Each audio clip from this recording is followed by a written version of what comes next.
Баршаңызға қайырлы күн, менің каналыма қош келдіңіздер. Бүгін сіздермен осындай керемет сүзбелі себеттердің рецептісімен бөлісетін боламын. Олар өте нәзік әрі дәмді болып шығады. Және де дайындалу жолы да өте жеңіл. Ең алдымен қамырын дайындаймыз. Ол үшін жұп-жұмсақ сары майға қант ұнтағын қосып, крем формасына енгенше осылай венчикпен немесе миксермен араластырып аламыз. Кейін 2 жұмыртқаның сарыуызын салып, тағы араластырамыз. Сарыуыз да бөлме температурасында болу қажет. Дайындар алдында тоңазытқыштан бірнеше сағат бұрын шығарып қойыңыздар.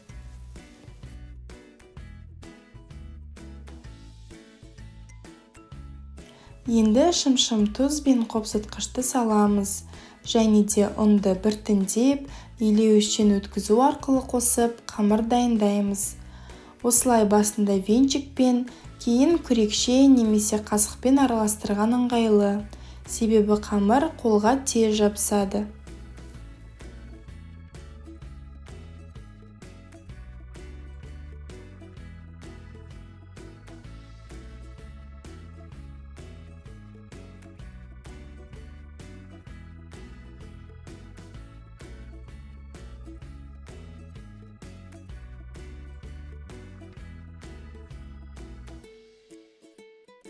Осылай ұнның бәрін қосқаннан кейін үстел үстіне немесе менікінде силиконды кілемше үстіне кішкене ұн сеуіп, енді қамырды қолмен сәл ғана илейміз, 30 секундтай ғана.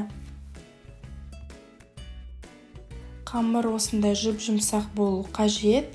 Қолға сәл жабысса да, ұнды мөлшерінен тыс қоспаңыздар.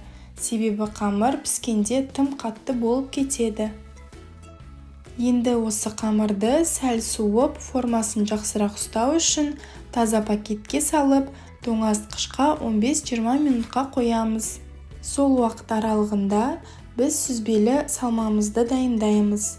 Сүзбеге қант ұнтағын және де жұмыртқа ақуызын қосып, осылай блендермен еземіз. Егер сіздерде блендер болмаса, миксермен араластыруға немесе илеуіштен өткізуге де болады. Бұл процесс сүзбе кесектері себетте қатты білініп тұрмас үшін. Бірақ сіздер жай ғана араластырсаңыздар да болады. Енді сәл ғана жүгері крахмалын қосып араластырамыз. Осылай біздің салмамыз дайын болды. Тоңазытқыштан қамырды алып, дайындайтын орынға сәл ұн сеуіп, қамырды оқтаумен шамамен 4-5 мм қалыңдықта жаямыз. Менде осындай сопақша пішінді формалар. Оларды қамырға осылай басып, кесіп шығамыз.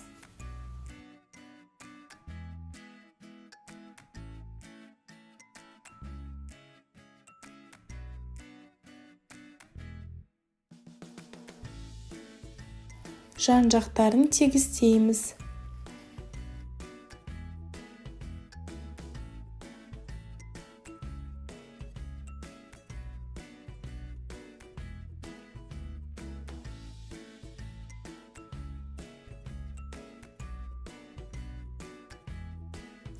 Енді осылай біздің сүзбелі салмамызды біркелкілеп салып шығамыз.